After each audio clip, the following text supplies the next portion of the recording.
So hello everyone, welcome to our channel. आज की इस वीडियो में हम देखने वाले हैं फाइलम मोलस्का। ठीक है। फाइलम मोलस्का एनिमल किंगडम की जितने भी फाइलम्स हैं उनमें से एक है और काफ़ी इंपॉर्टेंट फाइलम है। तो आज हम इसको पूरे डिटेल में देखने वाले हैं, यानी इसके इंट्रोडक्शन, इनके विशेषताएं जैसे इसके आवास, शरीर संरचना, श्वसन, पाचन, प्रजनन, ये सब के बारे में डिटेल से देखने वाले हैं। तो वीडियो में अंत तक जरूर बने रहे। सबसे पहले देखेंगे इसके परिचय के बारे में। ठीक है। परिचय में देखेंगे मोलस्का जीवों का एक विशाल संघ है जिसमें समुद्री, मीठे पानी और स्थलीय प्रजातियां पाई जाती है। ठीक है। यानी इसमें जो एनिमल्स पाए जाते हैं वो समुद्र में भी रहते हैं, मीठे पानी जैसे झील, तालाब, ये सब में भी रहते हैं और स्थलीय जमीन में भी रहते हैं। यह संघ आर्थ्रोपोडा के बाद दूसरा सबसे बड़ा जीव समूह है। ठीक है। आर्थ्रोपोडा के बाद जो यह सबसे दूसरे नंबर पर आता है। इनमें जीवों का शरीर कोमल या नरम, ठीक है, सॉफ्ट बॉडी होते हैं। जैसे आप देखिए ऑक्टोपस, तो ऑक्टोपस का शरीर जैसे सॉफ्ट होता है, तो उसी प्रकार यही बोला गया है। अब देखेंगे इनकी विशेषताएं। तो विशेषताएं में सबसे पहले लिखेंगे आवास, यानी इसके हैबिटेट। पहला पॉइंट देखेंगे अधिकतर समुद्री, ठीक है, जैसे सीप और ऑक्टोपस। ठीक है। ये हो गए समुद्री एनिमल्स। उसके बाद देखेंगे कुछ मीठे पानी में, ठीक है, यूनियो। उसके बाद देखेंगे कुछ स्थलीय जैसे घोंघा, ठीक है, जमीन में पाया जाता है घोंघा। तो ये हो गए इसके आवास या हैबिटेट। इसके बाद देखेंगे शारीरिक संरचना, ठीक है, बॉडी स्ट्रक्चर। तो इसमें पहला पॉइंट लिखेंगे त्रिस्तरीय। ठीक है। त्रिस्तरीय बोलने का मतलब है एक्टोडर्म, मिजोडर्म, एंडोडर्म। एक्टोडर्म मतलब सबसे बाहर की लेयर, मिजोडर्म यानी बीच का लेयर, और एंडोडर्म यानी सबसे अंदर का लेयर। दूसरा है द्विपार्श्व सममिति, ठीक है, बाइलेटरल सिमेट्री पाई जाती है। आई होप आप जानते होंगे द्विपार्श्व सममिति किसे कहा जाता है। उसके बाद तीसरा पॉइंट है शरीर नरम एवं अखंडित। ठीक है। जैसे मैंने बताया सॉफ्ट होता है और अखंडित होता है। इसके बाद तीसरा पॉइंट देखेंगे मेंटल और शेल। ठीक है। शेल का मतलब होता है कवच। तो मेंटल शरीर के ऊपरी भागों को ढकता है और शेल यानी कवच का निर्माण करता है।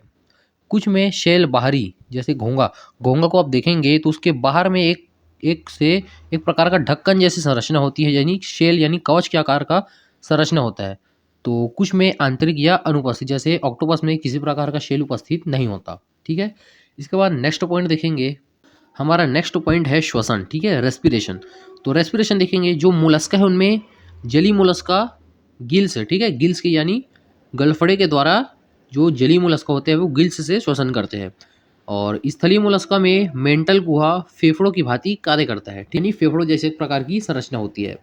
इसके बाद देखेंगे इसका पाचन यानी डाइजेशन किस प्रकार होता है। तो पहला, पाचन तंत्र पूर्ण विकसित होता है। तीसरा देखेंगे अधिकतर मोलस्का में रेड्यूला रेड्यूला नामक संरचना होती है जो खुरच कर भोजन ग्रहण करती है। ठीक है। रेड्यूला काफ़ी इंपॉर्टेंट पॉइंट है।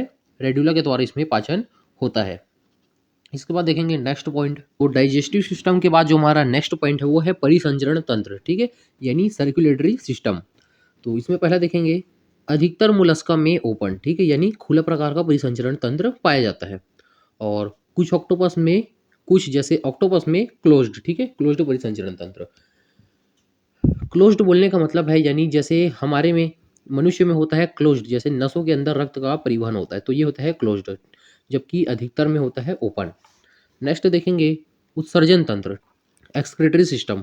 तो उत्सर्जन अंग नेफ्रिडिया होते हैं। ठीक है। नेफ्रिडिया एक प्रकार का अंग होता है जिसके माध्यम से जितने भी मोलस्का के जो प्राणी होते हैं वे उत्सर्जन करते हैं। आठवां पॉइंट देखेंगे प्रजनन।